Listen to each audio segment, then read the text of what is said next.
இன்றைக்கி பார்த்திங்கன்னா மார்ச் மாதம் 3ஆம் தேதி எங்களுடைய மகளுக்கு வந்து பார்த்திங்கன்னா 3வது பிறந்த நாள்.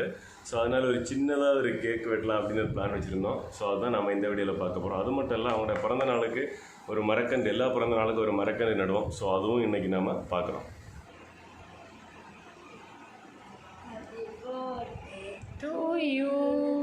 Happy birthday to you. Happy birthday to my dear. Happy birthday to you.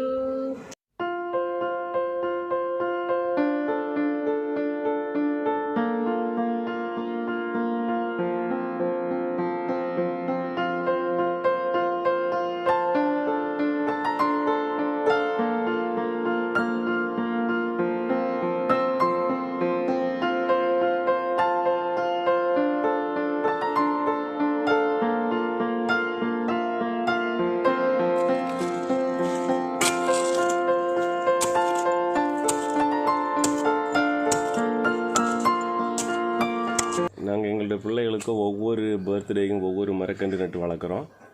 So லாஸ்ட்டாக பையனுடைய பிறந்த நாளுக்கு ஒரு மரக்கன்று நட்டு வளர்த்து வச்சுருக்கோம். ஸோ 2 வருஷமாக தான் தொடங்கியிருக்கோம் இந்த பிளானை. இப்போ எங்கள் பொண்ணுடைய 3வது பிறந்த நாள். ஸோ அதனால் எனக்கு இங்கே ஒரு மரக்கன்று நட போகிறோம். வாங்க நடுங்க, வாங்க. இதில் வாங்க. பிடிங்க. இங்கே மண்ணில் பிடிக்கணும். அப்படி வைங்க. வாங்க.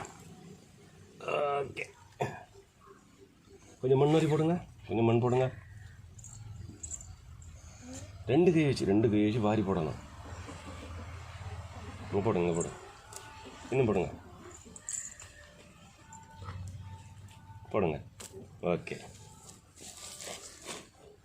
தங்கச்சிக்கு பிறந்த நாளுக்கு தங்கச்சி செடி நட்டுட்டா அப்படிங்கிறனால அவனும் செடி நடணும், எங்கள் பையனும் செடி நடணும் அப்படின்னு ஆசைப்பட்றான். ஸோ அதனால் அவங்க கையாலையும் ஒரு செடி அன்னை நட போகிறோம். ஸோ அப்படின்னு எனக்கு 2 மரம் நடுறோம். ஸோ இதுக்கு முன்னாடி வந்து பார்த்திங்கன்னா அவனோட பிறந்த நாளுக்கு நட்ட மரம் இந்த நிற்கிது. ஸோ காய்ச்சி நிற்கிதுங்க, பார்த்திங்கன்னா தெரியும். ஸோ காயெல்லாம் வந்திருக்கு. ஓகேங்களா?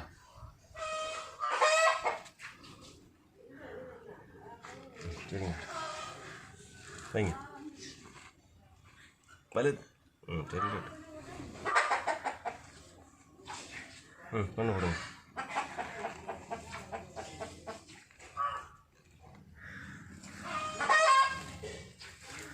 Okay okay. அப்போ நண்பர்களே, உங்களுடைய வீட்டில் இதே மாதிரி பிறந்தநாள் விசேஷங்கள் இதே மாதிரி அதை வந்துச்சுன்னாக்கா ஒரு மரம் நட்டு அதை வளர்த்து எடுத்துக்கோங்க. ஒரு வீட்டில் 2 பேர் இல்லை 5 பேர் இருந்தீங்கன்னா ஒவ்வொரு வருஷம் 5 மரம் நட்டு வளர்க்கலாம். எந்த கொண்டாட்டங்கள் மாதிரி டைம்களில் ஒரு மரம் நட்டு வளருங்க. ஸோ அப்படி நட்டிங்கனாலே நாட்டில் நிறைய மரங்கள் வளரும். ஸோ வீட்டு பக்கத்துலேயே நட்டிங்கனாலே நம்ம நட்டு அதை பராமரிக்கிற வாய்ப்பு கிடைக்கும். ஸோ அப்போ எல்லோரும் இதே போல் நட்டு வளர்த்து நாட்டுக்கும் வீட்டுக்கும் எல்லா உயிரினங்களுக்கும் பயன் சேர்த்துக்கோங்க.